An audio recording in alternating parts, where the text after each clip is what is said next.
Oh snap, welcome back YouTube. Today I got a reaction for y'all. This is a special reaction because I just got through playing Pokemon Violet and I had Pokemon Violet in Scarlet. Okay. I thought somebody was attacking my mailbox. Look weird. But anyways, I have to play Pokemon Scarlet and Violet. Well, I haven't beat Scarlet. I'm saving it for a YouTube playthrough. I decided to say, you know what, let's do a video of the most powerful Pokemon in the generation now that these games are out. I was waiting on it to do it, but now there's a list out and now we can talk about it. I'm actually going to do a tier list tomorrow of the most powerful legendaries, and I'm going to actually put them in order for you guys. I'm working on that in my my suicide videos, so those will be up tonight. So make sure y'all check them out and show them videos some love. But let's get into this video. It says the most powerful Pokemon. Doesn't clarify, and I'm pretty sure there's different generations of Pokemon. They're mixing them in, and yeah, I'm actually curious who they have on this list because I think they're in order too. So let's check it out. As you can see, Celebi's on the 10th one. So let's find out why. This unique, psychic, plant-type Pokemon made an appearance after traveling through time and lives in the woods and Holm Oaks. Its creation is based on the Kodamas, a mythical Japanese spirit that inhabits the deep forests. Usually, it feeds on berries and other fruits of the forest. Its appearance is very similar to that of a fairy. Its head has the shape of an unopened flower with antennae. Sensitive to the movement of the air, it has large blue eyes and its body is greenish. It is thought that when this Pokemon shows up, it is an omen of a bright future full of hope. Celebi has the ability to travel through time to solve environmental problems or even cure people. It has a shot. Yeah, we were just talking about this yesterday when me and my friends were debating.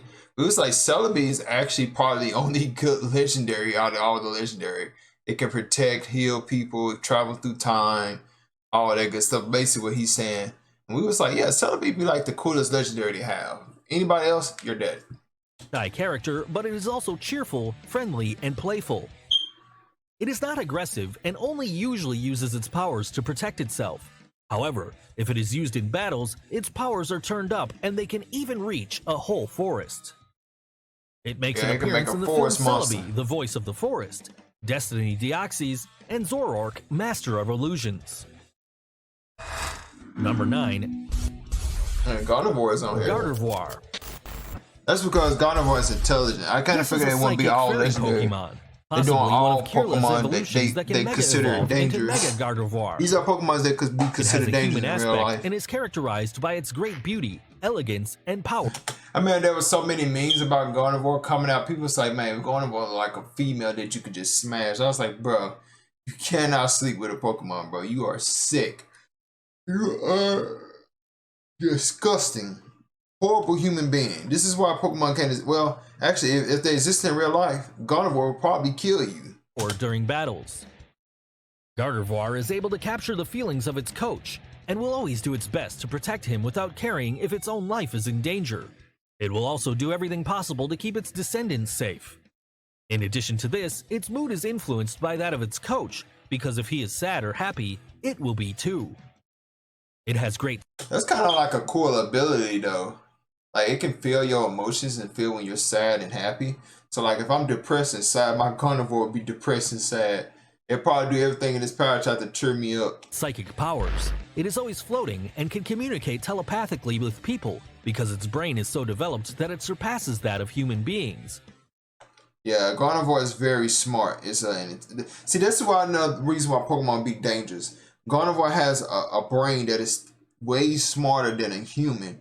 So the way it was dodging that Pikachu, it wasn't even trying because it read Pikachu's mind. So it's just like, yeah, this is boring. Yeah, keep doing that. Yep, I'm bored.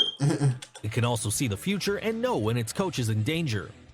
In addition to this, it can create black holes for use in battle and move any object, however heavy it may be. When it Mega Evolves, its attack, special defense, and speed are increased. It appears in different episodes of the anime and in films like Beyonce and the Cocoon of Destruction and Volcanion and the Mechanical Marvel. Number 8. Surprised they we'll see. I ain't gonna say nothing yet because I'm curious to see who else they are. I know Kiron. I knew they were gonna have Kiron on here. Kyurem. It is a legendary dragon ice-type Pokemon also known as the Monster. It is said that it was born from a meteorite that fell near the town of Brick, and that the inhabitants who left at night disappeared without a trace. That's actually false. That's false. Well, that's true, but it's false at the same time. Because I don't know why Pokemon do this.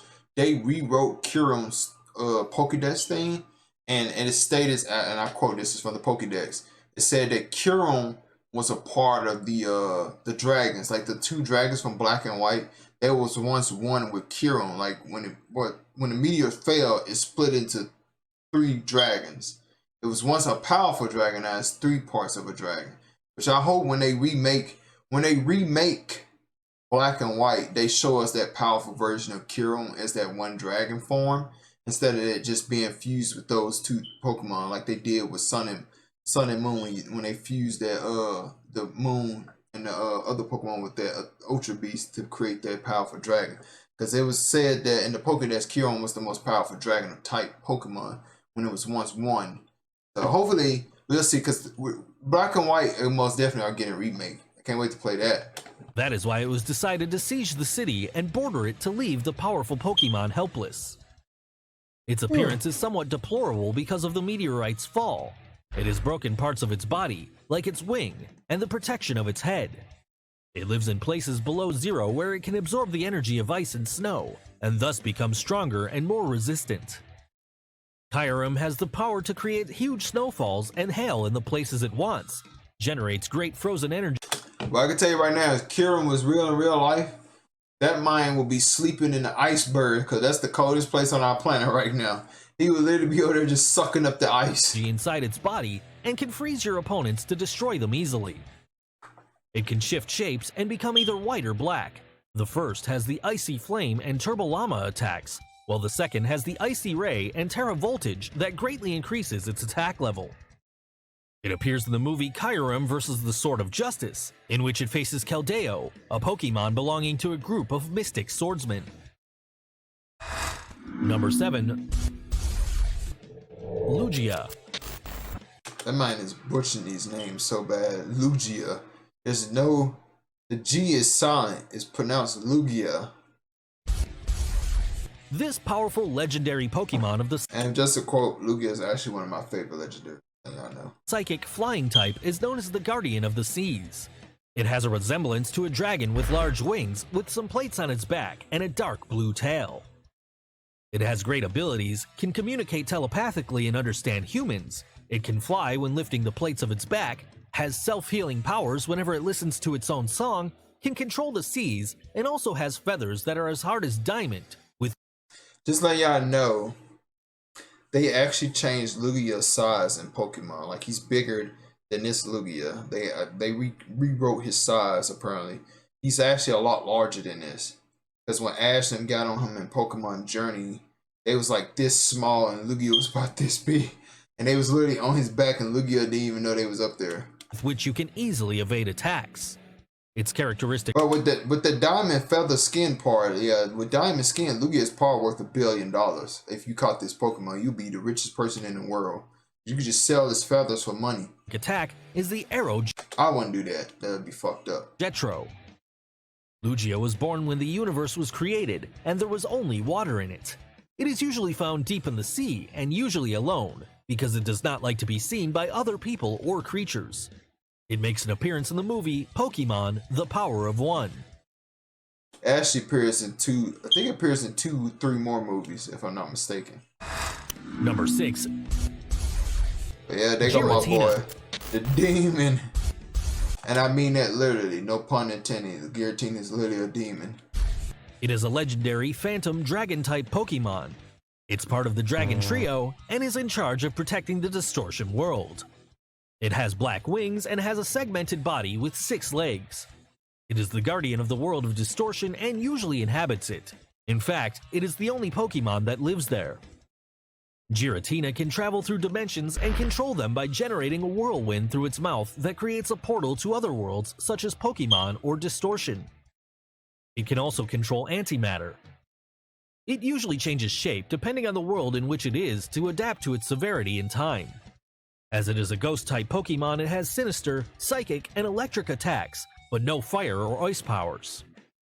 Its characteristic attack is the Shadow Strike, with which it can teleport itself to take its opponents by surprise and attack him. It appears in Giratina and the Sky Warrior, in which it adopts its original form. Number 5. Palkia. Palkia's on here? Oh, word. It is the eternal rival of Dialga, a legendary water dragon-type Pokemon that controls, protects, and maintains the balance of space. It has the power to teleport through space, and its characteristic attack is the Empty Cut, which allows it to tear through space. It can also teleport. That might use the word space like 5 times in the same sentence. Jesus Christ, just say it could just slice through space, man. Just say it one time, we already know what it can do. For space, connect 2 places that are miles away, adapt a place to its size, and even create alternative realities. It was created by Arceus, and like Dialga and Giratina, it lives in its respective dimension. However, many times they engage in battles that manage to distort the environment. It appears in the films The Rise of Darkrai, in which it confronts Dialga, endangering the Alamos people, and Arceus and the Jewel of Life, in which it fights Arceus. Number 4. And it got Dialga. It is a legendary steel dragon-type Pokemon. It was created by Arceus. You can actually tell that Palkia and Giratina and Dialga are brothers because all their eyes are red like their father. Because Arceus has red eyes, Dialga has red eyes, Palkia has red eyes, and Giratina has red eyes. Just look at their eyes. And is said to be the creator of time, which began to move forward when it was born. It is part of the Dragon Trio and the eternal enemy of Palkia. It has the power to control and protect the passage of time, ensuring its continuity. It can also travel freely through time. There is a theory that if Dialga and Palkia are on one of these trips and use their powers, they would cause the destruction of the entire universe. Its name comes from the word diamond. Wow, so they can destroy the entire universe? That's a feat right there. That just shows you that's a feat. Like Dialga and Palkia can fight universal beings. They're on a whole nother level than these other Pokemon. Its body is covered by a layer of diamond and has a large one in its chest, with which it triggers the powerful distortion attack, which almost no Pokemon can resist. It appears in the games Pokemon Basically, if they Mystery get hit by Dungeon, that move, they're gonna Explorers of die. Time, Explorers of Darkness, and Explorers of Sky, in which you will have to fight an out-of-control Dialga due to the destruction of the Time Tower. Number 3. Oh, they got Mewtwo on Mewtwo. This low though? Who's above Mewtwo? Created by Arceus, this legendary and artificial Pokemon that was created Mewtwo based probably on genetic been one. manipulation by Dr. Fuji using Mew DNA in order to create the most powerful being in the world. Its name comes from the Pokemon called Mew and from 2, the number 2 in English, which results in the meaning Mewtwo, which implies that it is a clone of this Pokemon. It was gifted with great skills and is very intelligent, much more than a human. That is how, using the cloning technology of its creators, it built machines with which it created its own Pokemon army. In addition to this, it has psychic powers with which it can levitate anything, communicate by telepathy, reflect any type of attack as a hyper ray, block attacks, and control any creature through hypnosis. It is also able to save its energy by remaining still to provide more power to its attacks and battles. Oh my god. In the Mewtwo's Pokemon broken. movie Genesect and the Legend Awakened, we discover the existence of another Mewtwo, created by unknown scientists, that has the ability to evolve it.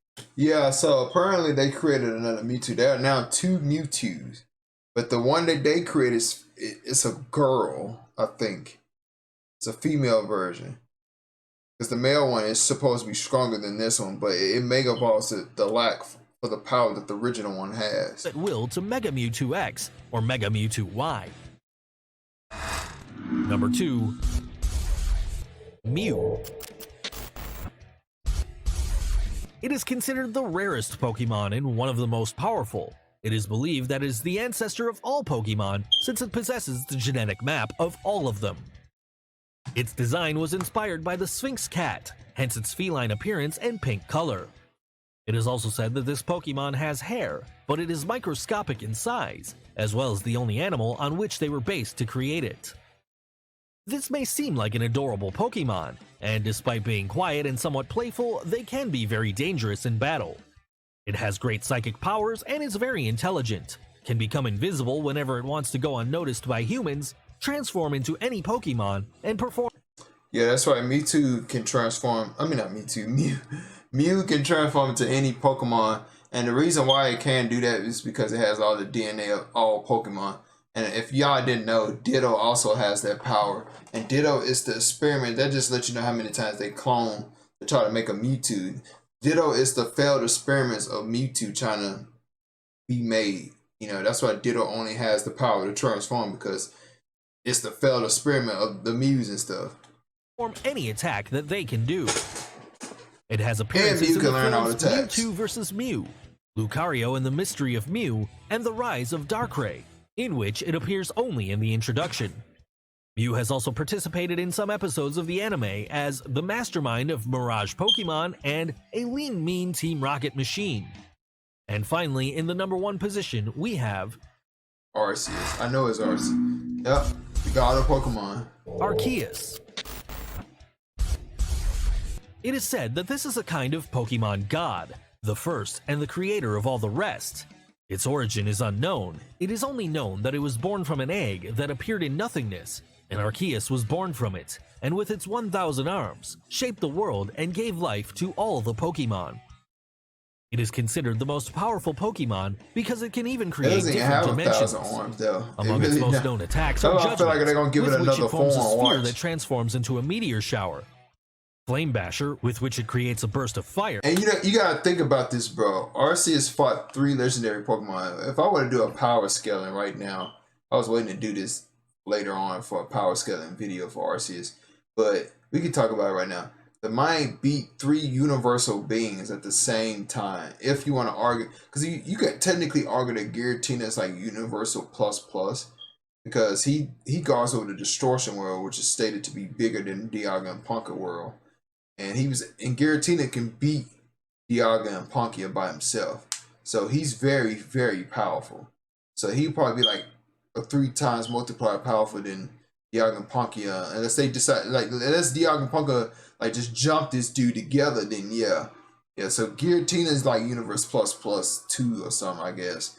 And you got Arceus, who's part of like Multiverse plus. You know, he's beating the fuck out of all 3 of these dudes, and 3 of them are all legendary dragons. Oh my god, that's gotta be broken. Nevasca, an attack that reaches the entire battlefield, and the Cyclone, with which it launches a tornado to its rival. Its name, which comes from the Greek words ark, that means mysterious, and Us, that comes from the name of the Greek mythology god Zeus, means secret god. This Pokemon appears in 2 movies. Arceus in the Jewel of Life, in which it is angry with Deimos because it believes it was betrayed, and in Hoopa in the Clash of Ages, where it helps Ash and other Pokemon escape a tower destroyed by a black hole. Hey, tell us what you thought of this top. Well, you know, if Pokemon were real, dude, we all would be dead. I'm just gonna put it out there, dude. It's just we don't stand a chance against these demons. Especially Giratina, bro, and Mewtwo and Dialga and Palkia, they get the fight. We all get wiped out. So it's like GG's. Like, what can we do? You know? But let me know if you guys enjoyed this reaction. Make sure y'all like and subscribe. Leave a comment below. And I'll see you guys next time on the next Pokemon interaction. Also, I will be streaming Pokemon on YouTube, you guys. Once I figure out how to get my Elgato fixed to my Switch, I'll probably be streaming it next week or the week after that week. I gotta download some software or whatever, and then I don't know, but it's got a lot of bugs and glitch and Scarlet and Valiant right now, so I'm thinking about waiting and postponing to like next week or the week after that when Game Freak patches the game. But anyways, guys, I'm gonna catch you next time, and I'm gonna see you guys in the next reaction. This way, signing out. Peace.